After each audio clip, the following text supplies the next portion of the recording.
Where? Houston, Texas. Houston. Human. Yeah, it's on the sidewalk. Yeah. Well, I think it's pretty hot here, but this doesn't get enough.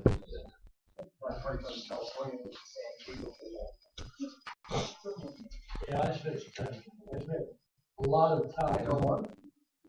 Well, if you remember the old WKRP in Cincinnati, there is a line in the theme song that says "Down and down, up and down the dial," and that's pretty much what you do in the radio business. An optimist is a guy that brings his lunch to him. Are you? Well, I want to do something as far as the internet and it's, That's the kind of thing. yeah. I'm not really into radio or television.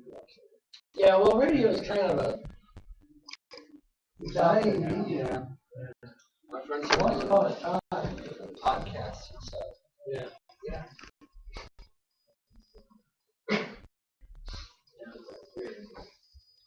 And it was for years and years and years over. And it's kind of. Well, the thing is, once you turn on the radio, and you listen to some guy, he's in LA. A lot of it's on. I was deterred. They're not even really. Automation. Yeah. I remember the first automation system I worked for that ages. But that's the beauty of old radio. It was very interesting. And we had Webcam, yeah. We all the even things. And I used to do small market. I used to do. I remember in Lamar. We had a window. We were trying to put the elevator window. You look out of the whole town. And you really felt like you were talking. It was really cool. So what would you need to start like a radio station? Just Money. money? Money. Howard Stern. Oh. That's a great thing. Well, they give him $500 million. Seriously. $500 million. 5-year contract. Yeah. So history. Sucked up all their money. Let's talk about history. What's history? What is it? The true past. Yeah, I had an advisor in grad school. I think he summed it up pretty well. He said, we try and predict the past, and sometimes we get it right. I like that. In history, we are looking for one thing.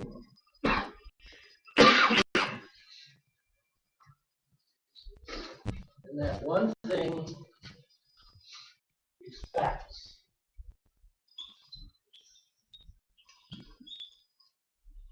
Facts, not truth. Facts. You're looking for truth? Go see Ray Johansson. Get into one of his philosophy classes. He'll teach you truths. You're looking for facts. It's not as easy as it may seem. Farther back in time, we go, the more difficult it gets. The truth is, for the first 10,000 years, almost everything we know, we don't know. It's speculation. It's educated guesses. It's based on archaeological evidence and things like that. But we don't know. We don't know. There is a wonderful story. Some historians like to, if they don't understand something, oh, it's religious. It's some kind of religious thing, right? Oh, it's been some years ago now, but a university in England decided to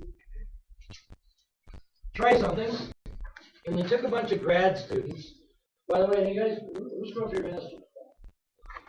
Grad students, what else is that?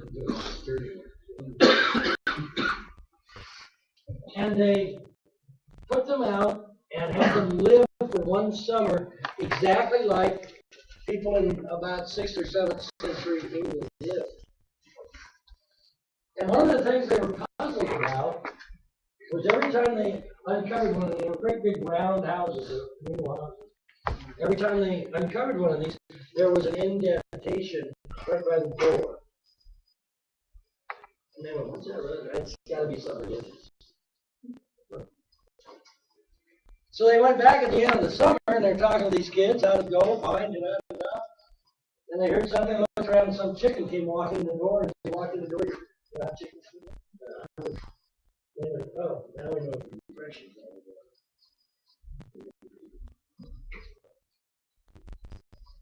So we guess. Theoretically, the closer we get to the present, the better we are at digging up the facts.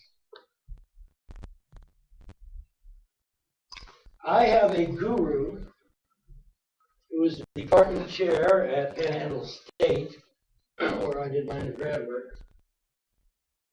And he did his doctoral dissertation on Kent State, which happened in 1971, not that long ago. And actually, he was doing his dissertation about 2001, 2002, 2003. I know I was in the middle of it. So I was, all right, grad students end up doing almost grad. He spent 3 years flying all over the United States, interviewing people who were at Kent State. For those of you who don't know, it was a protest in Church Island, and 4 students were there. And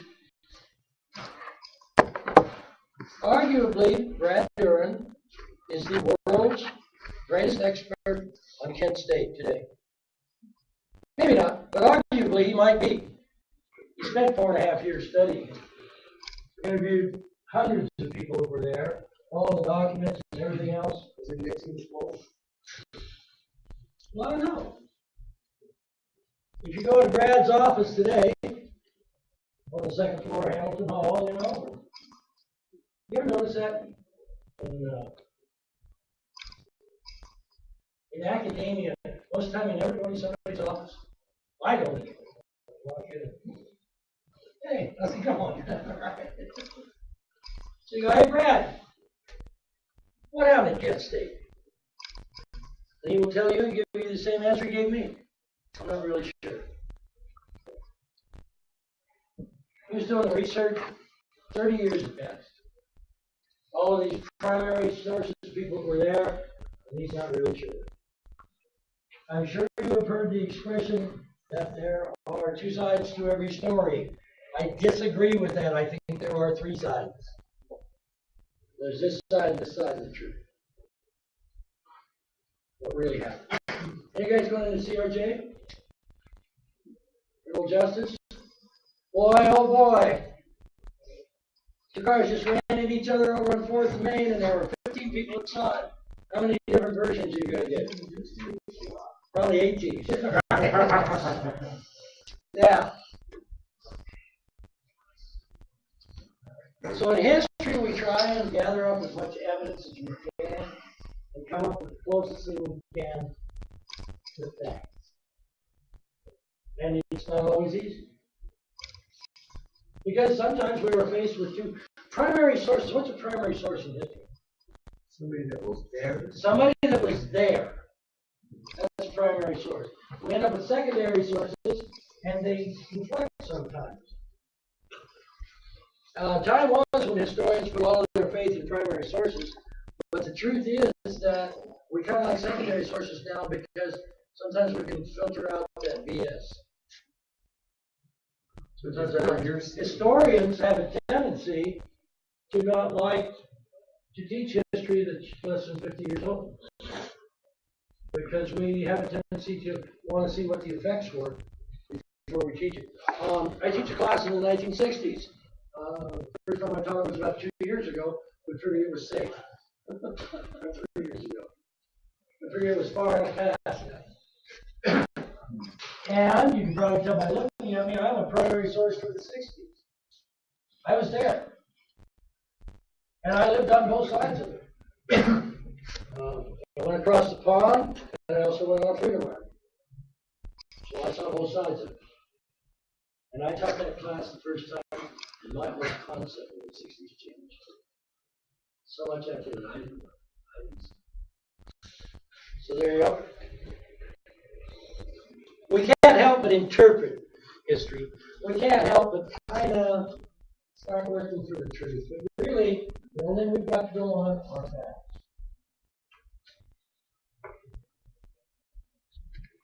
There is a site in southern Turkey. I can't remember the name of it now. It is a temple? Not sure. It has been under investigation for some over 20 years or so. But they finally found something that could carbon date, give a general idea of when this thing was built.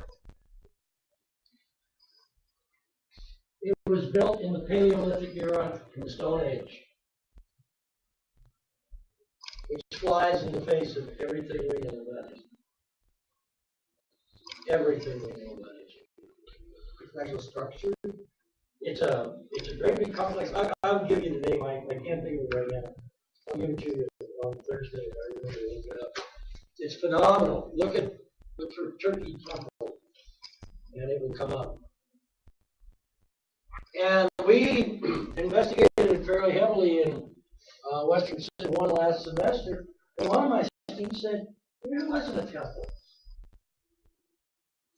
Because remember, in the hunter-gatherer period, we didn't have cities and things, we had tribes. Maybe this was where the tribes came to trade.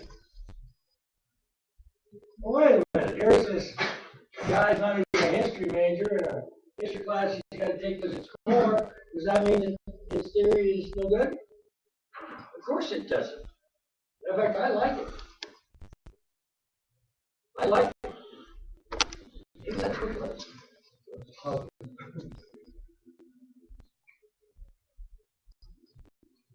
You know, just because you don't have a degree doesn't mean you can't speculate. It doesn't mean your speculations are all bad. Me, I got a degree, see, I get to speculate. Doesn't make a hang of difference. So it was built before they figured man was able to, was in the. This is the Paleolithic era. This is when we were all hunter-gatherers and running around eating nuts and berries and chasing the great woolly mammoth. And that happens in history a lot. We think we know something, and then we find out something that doesn't fit. A lot of people don't like that. I do. I think it's exciting. So why do we study history? To learn from it. So We all learn from it. We all learn from it. Guys, I'm looking at things today that are exactly the same as we were. Good understanding of what's going to happen in the future. Maybe. I don't know. I mean, come on. you gotta We're know in Afghanistan and where Iran you're going. and Iraq, just like we were in Vietnam. Not a total mess, made exactly the same mistakes. We're in this recession. We made exactly the same mistakes in this recession that we made at the end of the Great Depression in the 30s. Exactly the same. George Bush was around back then. Yeah. The regime. Yo, Actually, we're in a little bit worse of a condition. yeah, the only thing that saved us, we had some safety valves in place. You know, I mean, like, well, with like a couple of years back when they did the bailouts and stuff, by doing things like that, all we were really doing is prolonging things to happen anyway. There's a case But of we did the Northern same thing. District. We did the same thing in 29. Actually, it wasn't the government at that time, it was the industrialists. DuPont, JP Morgan, and Rockefeller, and some of those guys, they tried to prop up the General Motors. Well, that was DuPont. Yeah. They tried to work it. You know, it prolonged it. It took it another couple of weeks to crash, but it crashed. Didn't work But this see, time that's either. right where we learn from history because we put those safeguards in place. So, I have another reason to study history. And you may or may not agree with this. I'm trying to figure out who I am and how I got there. Not who we are and how we got there, who I am. I'm a product of history.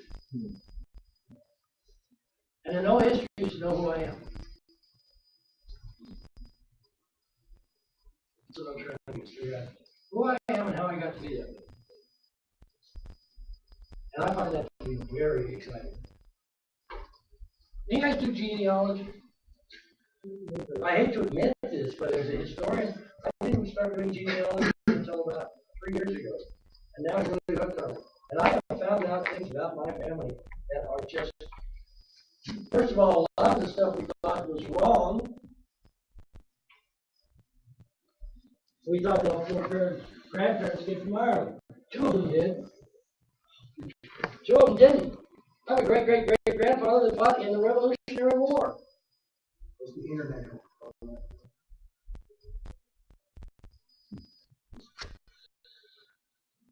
I didn't know that. But I got to tell you, in American history, when I teach the Revolutionary War now, it's a little more.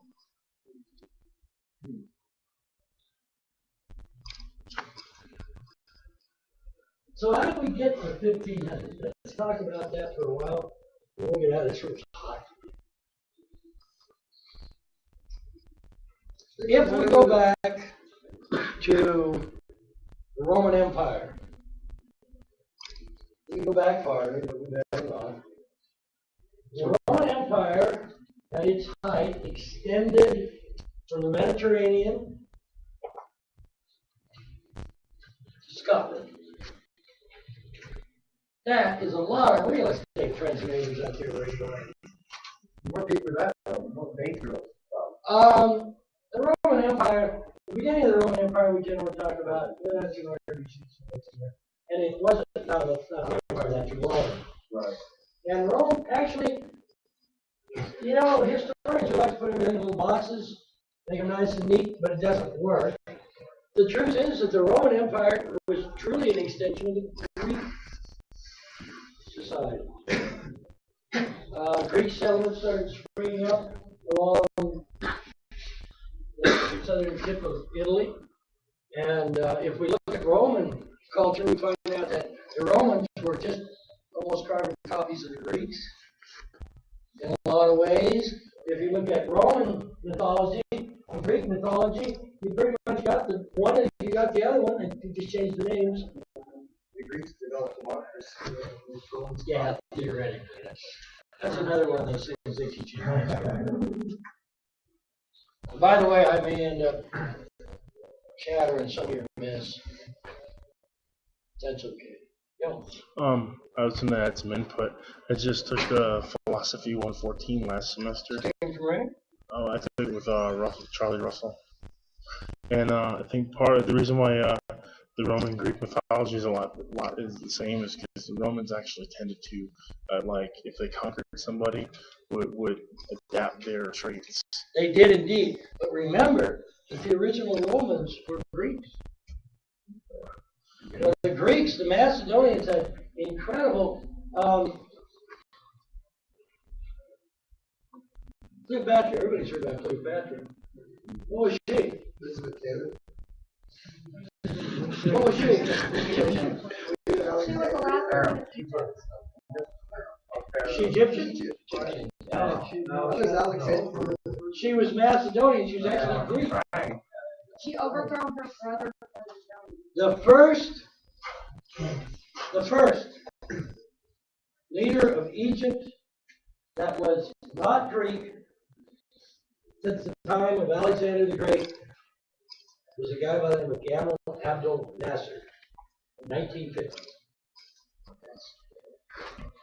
That's how much influence the Greeks and later on the Romans had on Europe. So, the Roman Empire expands. It actually starts out as a Roman Republic. It expands somewhere around, we usually say it's Augustus that begins the empire. Julius probably builds it, and Augustus is the guy that solidifies it. And Caligula. We have, you know, a whole bunch of emperors, good and bad, more bad than good. But the Roman Empire is so huge that there is really no way that it this. Sooner or later, it's going to collapse of its own weight. Plus the fact that, I'm sorry, I didn't mean to interrupt while we were talking. I'm just worried how long it lasted. Okay, I was just wondering. Cool. Okay, thank you.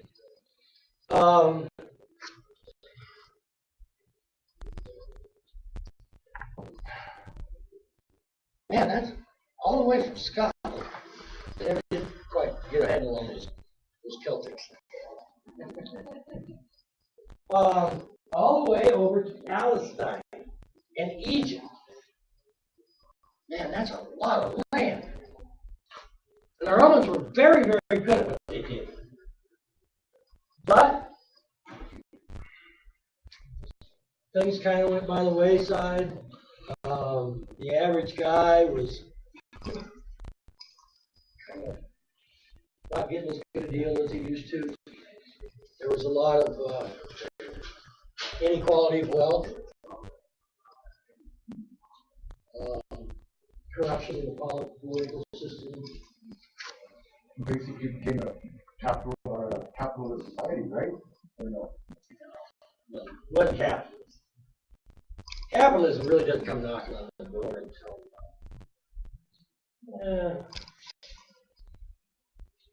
about 15, 16. Oh, yeah. True capitalism. And we're just going to start seeing it. Anyway, so here we go, and the Roman army ain't what it used to be, and the Romans are celebrating as many as 150, 200 holidays a year. All those things that cause empires to go away. But in the case of the Roman Empire, it was rather unique. Somebody woke up in Rome one day, about the middle of the 400s, and looked out the window and went, oh my God, there are barbarians coming. Dang, what do we do now? And basically, the Roman Empire, Rome called everybody out of the empire to come back and protect Rome. Unsuccessfully, it turns out. But all of a sudden, people in present-day Germany and France and Palestine and everywhere else, England, they woke up one day and went, wow, where'd the Romans go? What happened to the Romans? And the Romans provided structure, they provided everything. And overnight, they were gone. No government, no authority, no nothing. Then we got a lot of people running around in broken hands and so on and so forth. And so we had an interesting thing grow up in the West called the feudal system. Yes.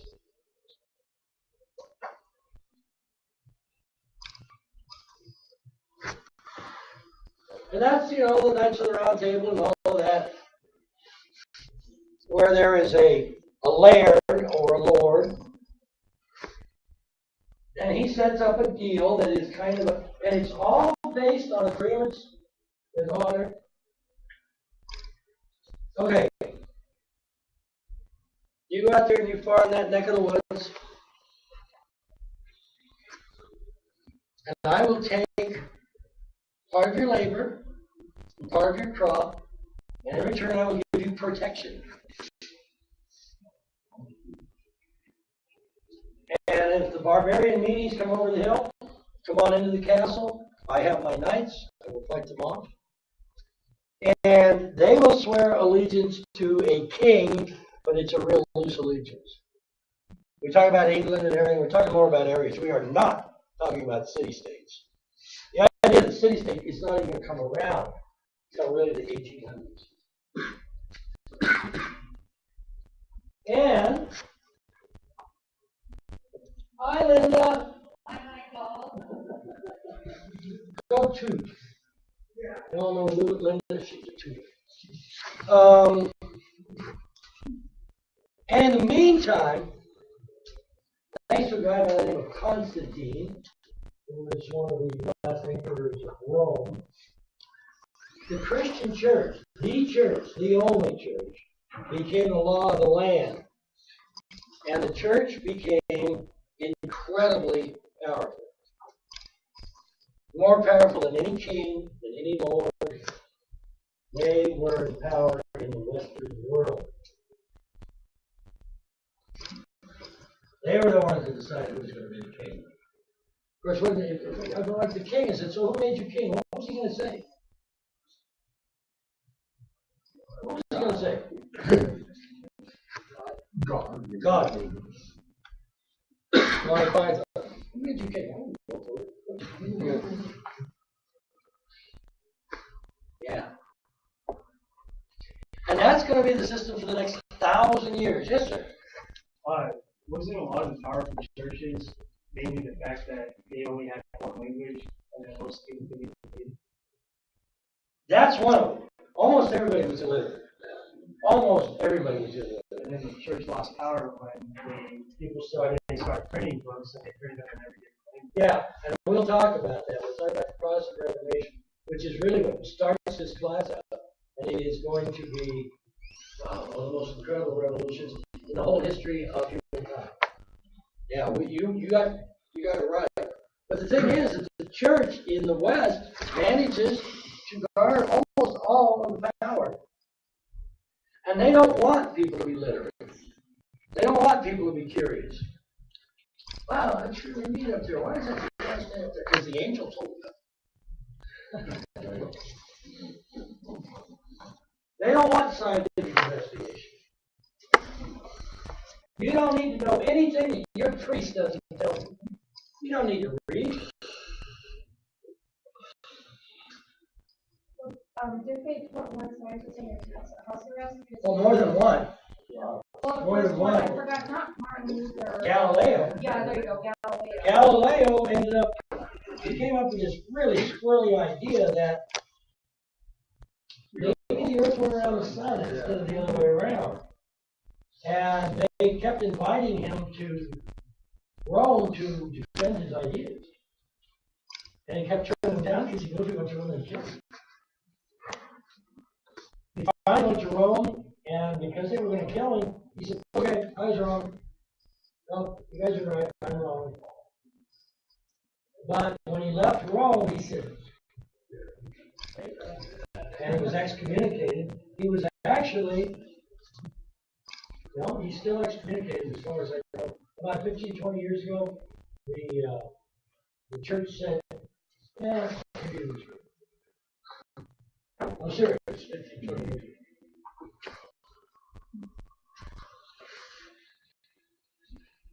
It is politically incorrect to refer to that 1,000-year period as the Dark Ages. But they were pretty dark, I'll tell you. And we have to go to the Eastern world to see real plot. In the Eastern world, around 400, we see the rise of a new religion, a fellow by the name of Mohammed,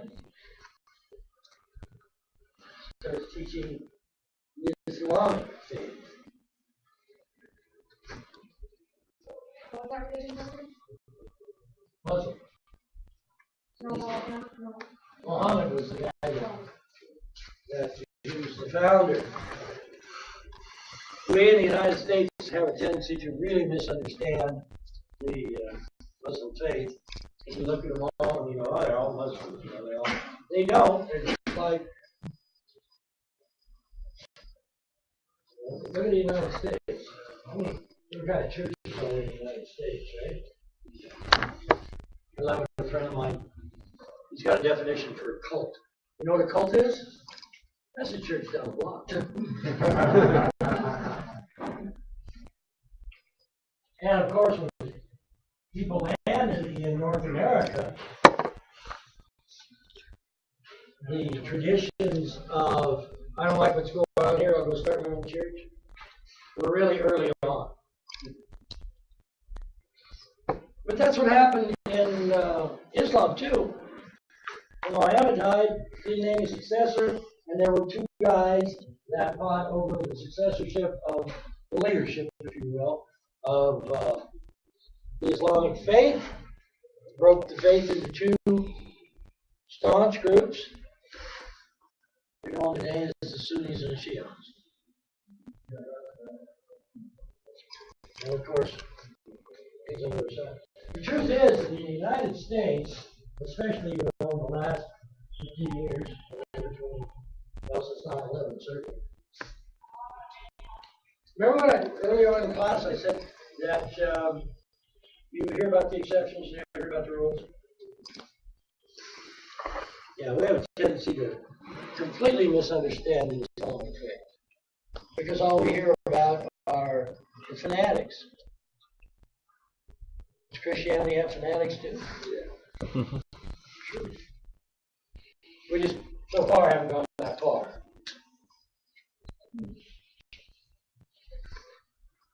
Haven't gone that far. But when we look at the period from around 500 to around 1500, we find that most of the scientific breakthroughs, mathematical knowledge, medical knowledge, and all that is going to be coming from the East. Especially a outfit called the Ottoman Empire. These mathematicians over there, they're going to start discovering things like zero. How tough would math be today if we didn't have the concept of zero? But you think about it, before advanced mathematics, did you really need the concept of zero? You really need it. Until people started working it out and everything. No. And I don't have no real theory to back it up. Well, I have a lot of speculation. I don't have no theory to back it up, but like cultures like Aztec culture, Mayan culture, and stuff like that, they were mapping stars. They were. When Europe was in the Dark Ages, or whatever you call it. So I don't know. They were building all these great pyramids and stuff. What would they be? Well, they're ruins now, or whatever they were, their cultural centers or whatever you call them. They have to have zeros and stuff like that to be able to build that.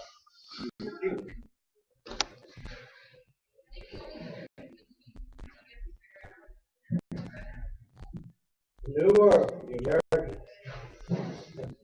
It's got to be,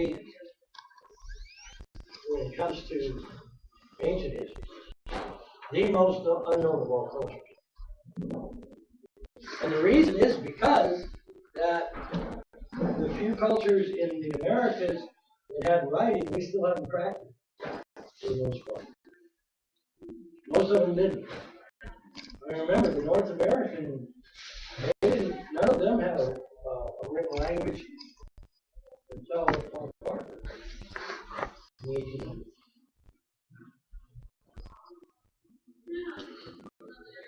So let me give you an example of how shaky we are on American history.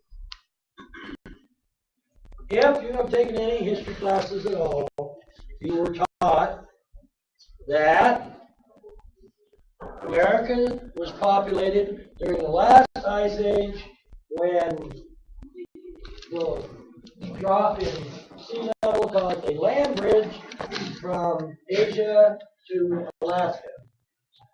Right? That's what you heard. Probably true. But there are a lot of people, including me, that believe that there was also an invasion from the east. Maybe about the same time. It was probably during the Ice Age because we think what happened, some of us think what happened, was that people from Europe came along the ice shelf. They didn't have to get far off the ice shelf, to them it was just land, it was homeland, it was land. And they sailed to the eastern part of the United States. And that's how they got here. Why would we think of that? Well, I'm glad you asked. You did ask. Historians accept the idea a spontaneous invention. That two societies, different parts of the world, can invent the same thing at the same time. But it's highly unlikely. It has happened. But even the inventions will vary enough. Some years ago, down in Clovis, New Mexico, was discovered a new spear point called the Clovis point. Isn't that handy? It looks kind of like this. Forgive me, my artwork is terrible.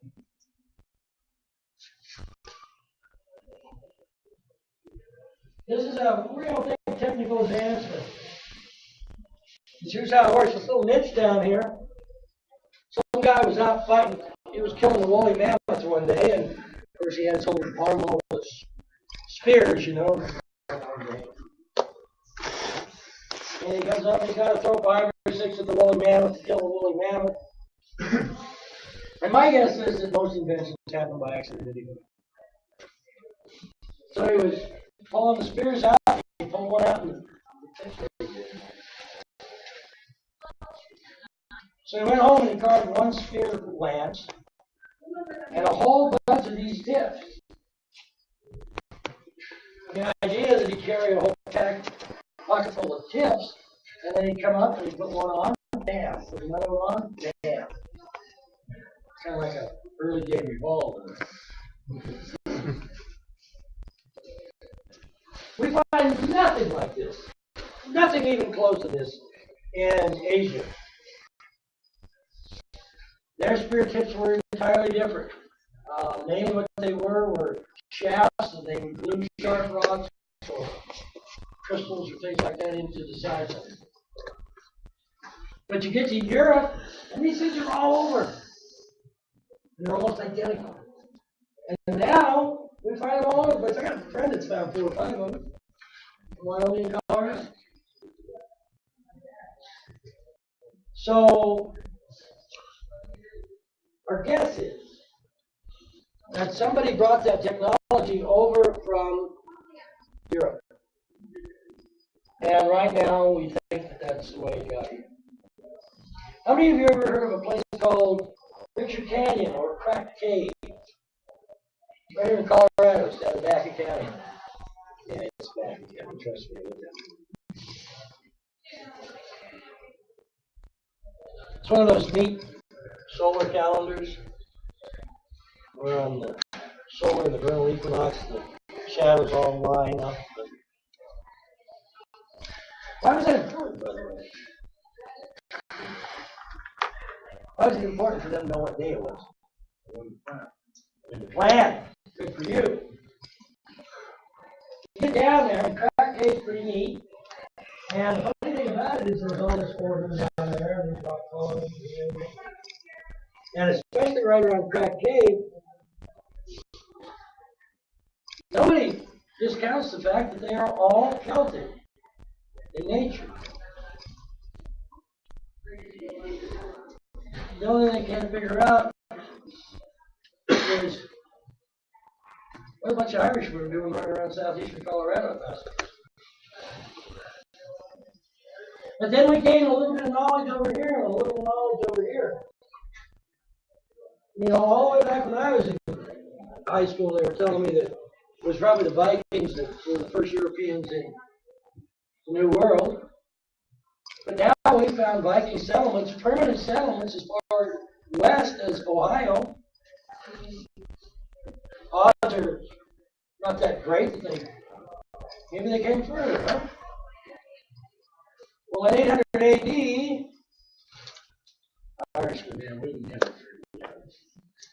They invaded Dublin, and they took slaves.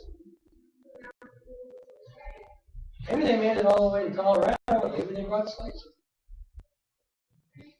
Maybe. I'm going to tell you why it's so hard for new ideas to gain a foothold in history. I am, and I'm a young buck. I'm in grad school, and I come up with a theory that flies in the face of all that other stuff. Well, that's pretty good. I believe it, and I start preaching it. And here's some guy, Dr. Nothing or whatever, he's 70, he's the world's greatest expert or something. And his life's work is in the same thing that I'm doing my work in, except my work, if it's true, is going to disprove his work. And he's the authority.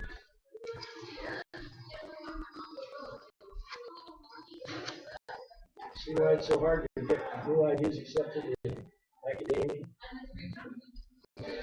And of course, 50 years later, I'm the old guy, and somebody comes along with a theory that might blow my head out of the water. I'm going to fight just as hard. I'm not like that. Like I said, that idea of a trade center, turn this off.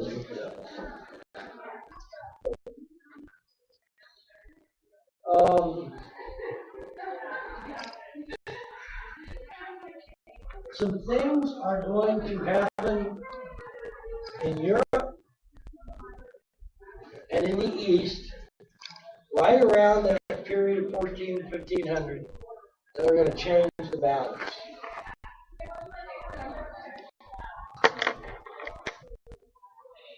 The Chinese are going to be discovered by Europe, and Europe's going to want a piece of the action. The Japanese, after a lot of years, are going to decide that their isolationist practices may not be such a good idea after all, and they're going to start opening up too. Slowly, they're start opening up. The differences between the different divisions in the Islamic world, they're going to weaken the area. Although there are going to be attempts, the Islamic world is going to attempt several times to invade Europe. Spain. But right, I mean, if you have to pick a date, right, 1500, the whole thing's going to tip. And it's going to tip to the right. Oh man, it just changed like that. So nice of them to do that.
No, let me I'm not for that later.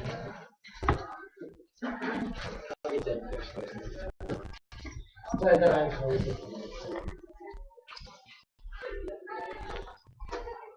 Computers are right here. Computers are right there.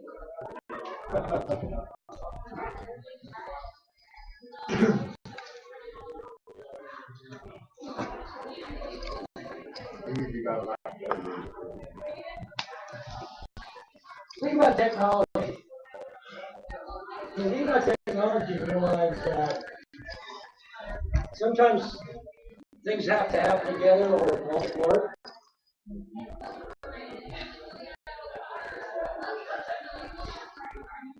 I like to use the example of the staple. To invent the staple, you got to invent the staple at the same time, right? One's not much good than the other. We're going to see some things happen right about this period of time. A lot of them technology. You guys remember when I talk about technology? Once upon a time, this, thank you. Oh, don't keep that out. That's smart.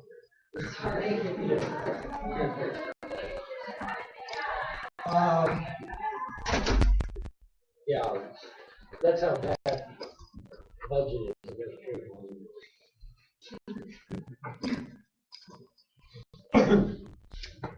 That's technology. For the time, that was really advanced technology. Okay? We're going to see some technology come along, but the world's either not ready for it, or we don't have the raw materials for it, or something else isn't going to happen at the same time.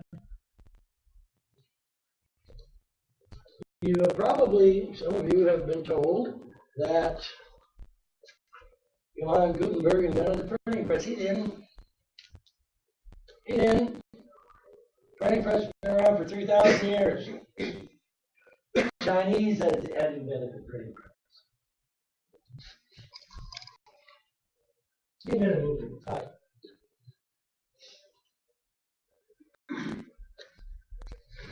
And along is going to come another guy who was not the first of his way of thinking, a little parish priest in Würzburg. His name was Martin Luther.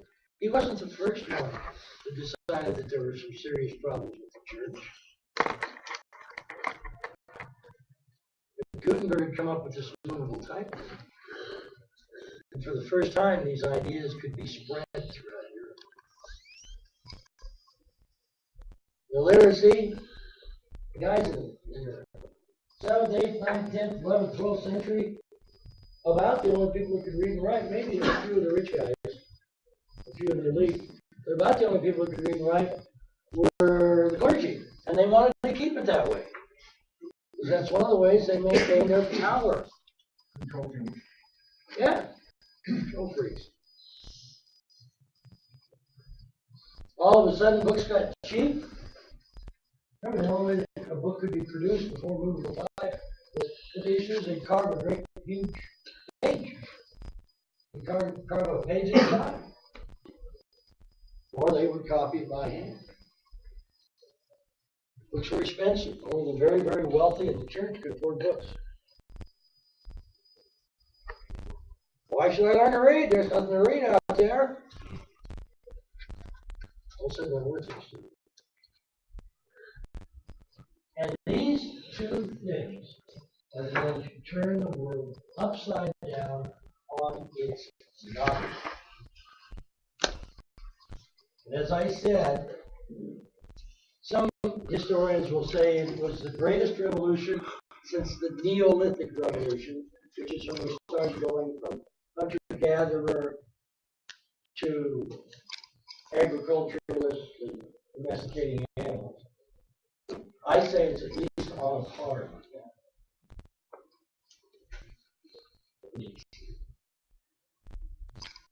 We're going to really start digging into that come Thursday.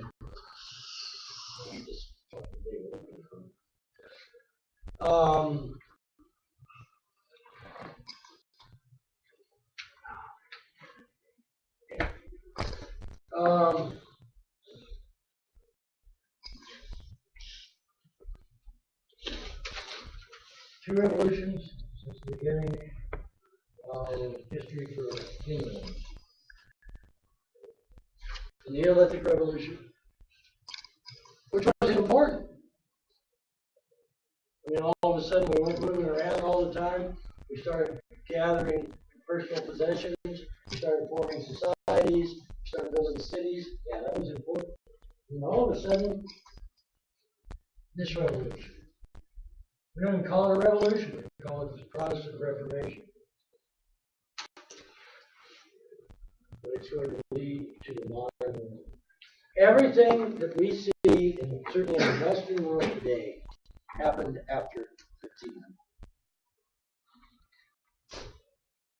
As a direct result of what happens right there, 1512, 1517, right there, 1498, was the Protestant what? Protestant Reformation. How about that? All of a sudden, Columbus discovers America. Did he? He didn't even land in America, did he? Yeah, really kind of didn't, did he? But he was the first European to find the New World and get the word out. You get the word out. One didn't you say earlier, and I believe this too, that Vikings were all just trading waves. Oh yeah, absolutely. Absolutely. The thing about technology again, we were building ships, sailing ships. We could sail away from land. How did these guys figure out where they were? Actually, wasn't it a mistake? Wasn't it a mistake that they were supposed to go somewhere else? Yeah, they were trying to get the Indians. Yeah, they had no idea that this. That's why they call the people here Indians. Yeah, they had no idea that this big chunk of land was in the way. That was the problem. Wow, yeah, they could trade the whole. Columbus way underestimated the circumference. Yeah. Didn't they actually become really close back to that? 50 years before he sailed. Didn't somebody come close? Oh, I'm sure people did. I read that somewhere. But the thing is, Americana. here's the thing, American Vespucci was a map. He actually did make it over here. But the thing is that they didn't want to get lost. They knew all about shooting stars, figure out where they were. Latitude and longitude. Oh boy, here he goes, you're on again. That's how we figure out where we are in the world, right? We're about 140 degrees, about 60 degrees. That's pretty close to where we are. If I'm on board a ship, I can figure out where I am, north or south, and look at the stars. What do I need in order to figure out where I am going east and west?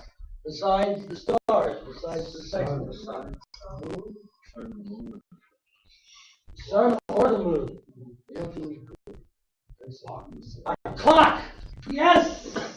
I have to know what time it is. This world's going around. And it's about this time that somebody invents a clock that's dependable that will work on a ship. So they have to tell us how they have water clocks and all those things, the ship's going. Somebody finally came up with a clock that they could depend on.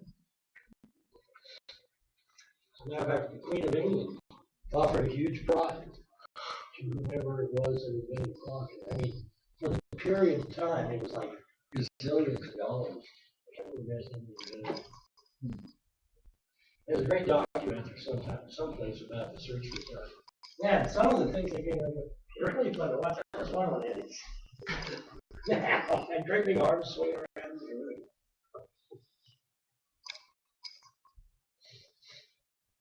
Keels. Rudders.